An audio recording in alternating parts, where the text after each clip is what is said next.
Hello from my treadmill at home. So I actually thought I would do a video in the group on this because there are a lot of you at the moment that are feeling in a funk, especially if you've just been through a lockdown or just came out of a lockdown, and it's completely normal to feel that way. And I guess I want to touch on another few things that are completely normal, although when we are feeling emotional, there is no logic, there is no rationality to our thoughts, and we become our thoughts when we aren't our thoughts, if that makes sense to you. So I guess I touch on this in nearly all of my podcasts, which is why I have been putting a lot more effort into my podcasts. It's because if I can say something and reach all of you at the same time and impact all of you at the same time, I feel amazing.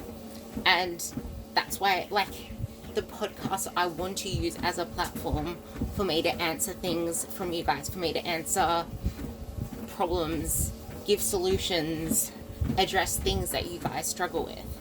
And if that's why I always say, if there's anything you want me to talk about on podcasts, let me know. And I do have a really, really good guest coming on.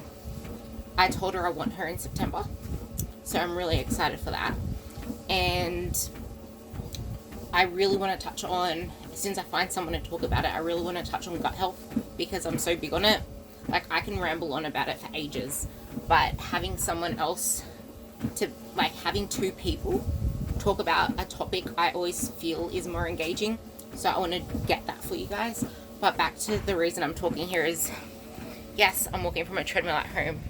And yes, it's normal to feel like you just don't feel like it sometimes, or you have to push yourself through a workout, or you had a crappy workout because you just weren't feeling it, but you just got it done anyway. That stuff's normal. And we all go through it. I've never been more grateful to actually train since COVID happened last year. And it's not just that, it's I spoke about this in a few of my podcasts actually, and once I download the audio from one that I was on, I talk about it in more detail, but I've never felt more happy to be training, if that makes sense. I don't care about the fact that I'm grateful that I've been able to invest in some equipment for home, but I've never been in a place where I don't care that I can't push my body even more because I'm not in the gym. I just love the simple fact that I can progress in other ways. There's more than one measure of progress, and it allows me to shift my focus onto other areas in my life that bring me the same feelings that I'm after. And that's why I'm all about the vision board, which is why if you haven't yet done the goal setting guide that's in the group, there's the guides in the tabs above. If you haven't yet done the vision setting map, I highly, highly recommend it. And I cannot wait to eventually do my NLP hypnotherapy timeline course, because I cannot wait to bring more value to you guys. And I will be doing that eventually, either end of this year or next year, so I'm really excited for that. But this is the stuff that is important. Having an anchor into something deeper within you and questioning more. And that's why I always ask you guys more questions. I will always ask more questions, even as an answer to a question. But so get those visions, because a lot of the time it's a lack of feeling in a certain way, or there's an unmet emotion that aggravates an unwanted emotion, if that makes sense. So if you're not currently feeling fulfilled, or you don't currently have your head riveted in the right position, or focusing on all the other things, the other thing that you don't desire is going to rear its head, if that makes sense. I'm going to use me as an example, and someone I was talking to this morning. So I am sitting my food up at an uncomfortable number right now. And yes, there are times where I question it, oh my god, this is so much food, And then I can even like question the amount of carbs I'm on. I can question where I'm heading right now. I can feel uncomfortable in my skin because I'm so hyper focused on the number of calories I'm eating, or on the number of carbs I'm eating, or any of that stuff. Like, because it's an uncomfortable feeling, because it's also an unknown, and there is an aspect of fear to it, which could be I don't want to get fat, or I hate not fitting in my clothes, or I hate the tight feeling of being in my clothes, where a lot of the time it's also, we need to just reframe our thoughts. And the thing is, if you're anything like me, which most of you are, you just need to trust the process. And when you trust the process and trust yourself to do whatever it is that's set in front of you to do, you also know that once there's a plan in front of you to then go the opposite direction and have less food, or I should say less calories, because you never really want to lessen the food so much. You want to eat more for less calories, pretty much. But when you actually have to eat less calories and go in the opposite direction, you know that you can stick to that and nail it, and the results will actually come faster because you put in the work of going the other direction in the uncomfortable pursuit. That's one example. But also, I guess I don't know, like, it is normal to feel unmotivated at times. And I don't feel motivation is touched on enough, which is why I did a whole episode on it with Jason. And that's the one that I posted in the group not long ago. Because, yeah, I say it all the time, even to you girls. Motivation means nothing. It's fickle. It comes and it goes. But it's deeper than that. Because if motivation's fickle, then how the are we meant to actually stick to what we want to do? How the hell are we meant to do things when we don't want to do them? And that's where the motivation comes in. But it's not motivation in the sense of motivation. It's, okay, so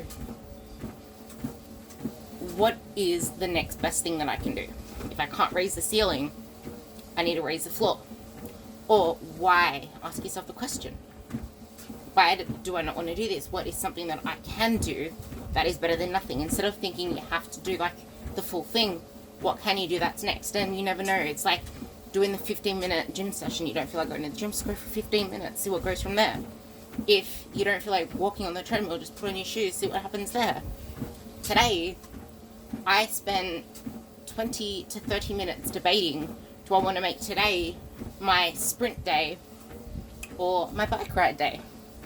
I'm like, I don't feel like sprinting. But wait, I don't feel like bike riding because I'm in a hotspot local government area where everything just feels really weird, and you're not allowed to leave the house without a mask regardless anyway. But unless, of course, you're doing like strenuous activity. So if you're doing training outside, you have to wear a mask. If you're running outside or riding a bike or doing like cardio, you don't have to. I just found that out. But it's just like the whole aspect of it. I don't know whether that hit me, but I'm like, I don't, like, I'm always wearing these as soon as I wake up. Put on my shoes. I'm like, I'm just going to walk outside. Nah, I don't feel like it. No, I'm going to do it because I know, my thought process is, I know how I'm going to feel after it. So I'm just going to run, do a 30-minute run, and then do a 30-minute bike ride. By the time I got to like 25 minutes, I'm like, you know what? I can do the 45 minutes. So I did a 45-minute run. And I'm happy with that. I don't need to go on my spin bike because I did what I wanted to do.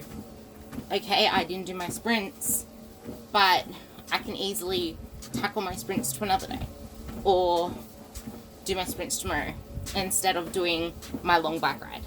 But I will most likely do my long bike ride because I really want to do that.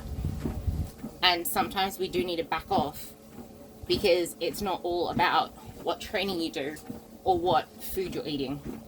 And that's where a lot of people go wrong and a lot of freaking coaches go wrong. It's like, sometimes you need to actually, this is why, yes, Kath, I'm going to mention you. Kath! But all of you really, like anyone else, I know that Kath is one person, but anyone else, this is why I interrogate you, as weird as that sounds, this is why I interrogate you about your lifestyle, about stress, about work, about what's bugging you. Even though there are some of you that don't like to talk about it, this shit matters. If you sleep shit, if stuff is going on at home, if stuff is going on at work, if something happened to spark your stress more, if there's any of that stuff going on, it matters. It matters a lot, because I hope that little interjection made your day. Anyway, it does matter, because sometimes you had a more burdensome than normal week, or work has been more intense than usual, or the kids have been a nightmare this week, or you got into a really big argument with your partner.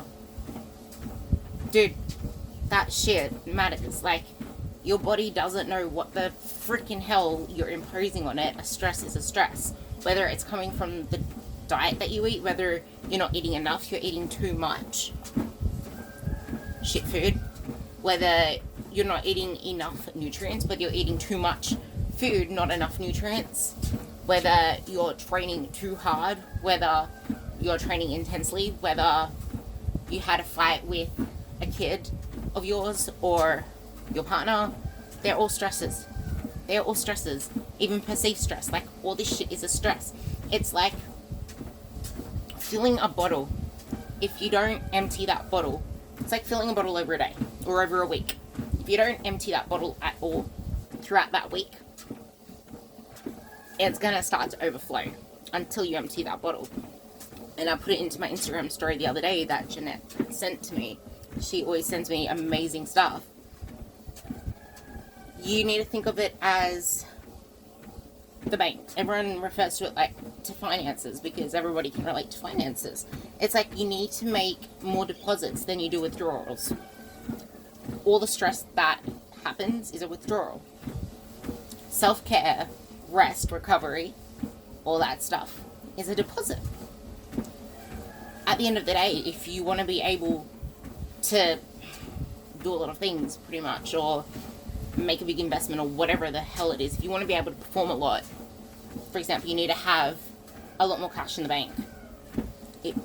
That's the way it went. If you want to be able to perform a lot and withdraw a lot to perform really well, you need to have a lot of that cash in the bank. Otherwise, what you do withdraw is going to be abysmal. And I was talking to Phoenix on my podcast last night. If you want to go listen to that episode, we split it in two because the second part was way too important to tack onto the end of an episode. But we were talking offline before we started it for about 30 minutes about her, and she did a massive cut for a massive water cut, massive weight cut for a powerlifting comp, and she got down to 1,000 calories at the end, plus a water cut before her powerlifting comp, and she wasn't able to put up a big performance. She didn't even want to go.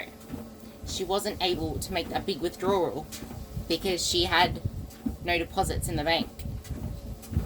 Anyway, love you all, and I hope this little talk helped. I'm going to the supermarket today, and I'm hoping to, if my phone has enough battery, go through all the aisles and have stored data in my phone for when I want to create a reel on good snacks, good protein things, and sprinkle some reels out on my Instagram to help you guys and actually add them to the flexible nutrition part in here.